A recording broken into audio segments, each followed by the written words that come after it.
기업 최고 경영자들의 동향을 살펴보는 CEO 풍향계 시간입니다. 최태원 SK그룹 회장은 이혼 소송 항소심 판결로 인한 파장 수습에 나섰고 조원태 한진그룹 회장은 아시아나 합병이 마무리될 걸로 자신했습니다. 김주영, 문용민 기자가 전해드립니다.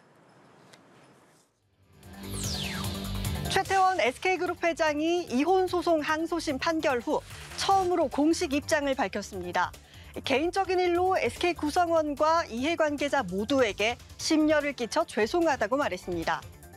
최 회장은 사법부 판단을 존중해야 한다는 생각은 변함없지만 SK가 성장해온 역사를 부정한 판결에 유감을 표하지 않을 수 없다며 SK와 구성원 모두의 명예를 위해서라도 반드시 진실을 바로잡겠다고 밝혔습니다.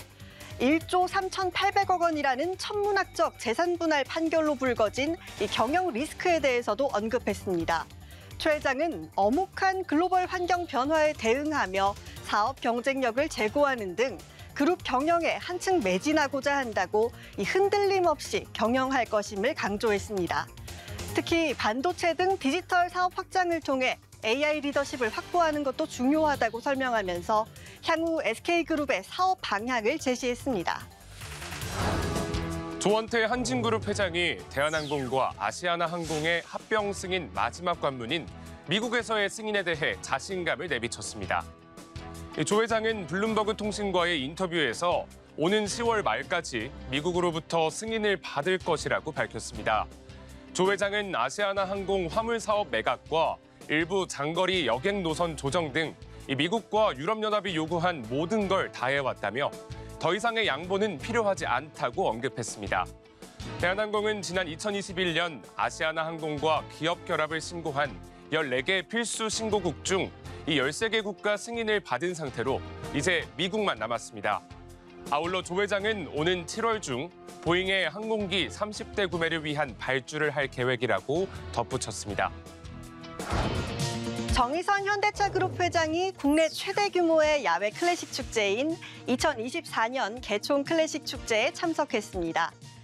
단순한 클래식 축제 참석으로 볼 수 없는 것이 현대차 정몽구 재단이 주최하고 한국예술종합학교가 주관하는 행사였다는 점에 의미가 있습니다.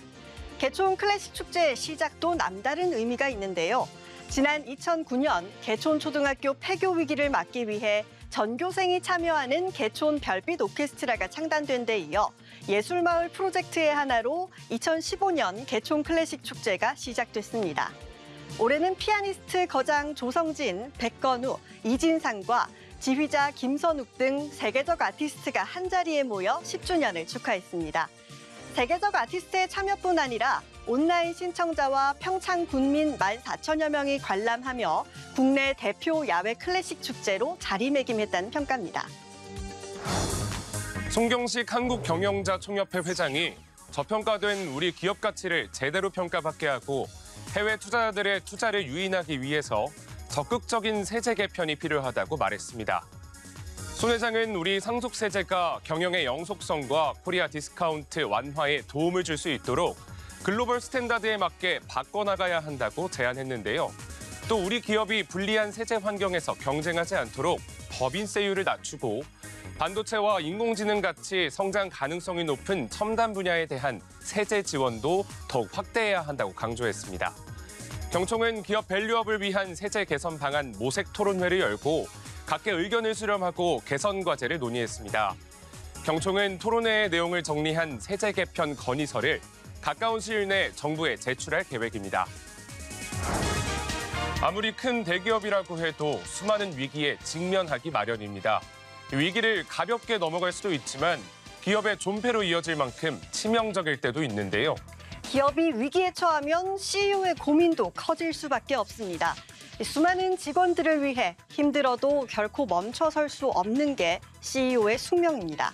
지금까지 CEO 풍향계였습니다.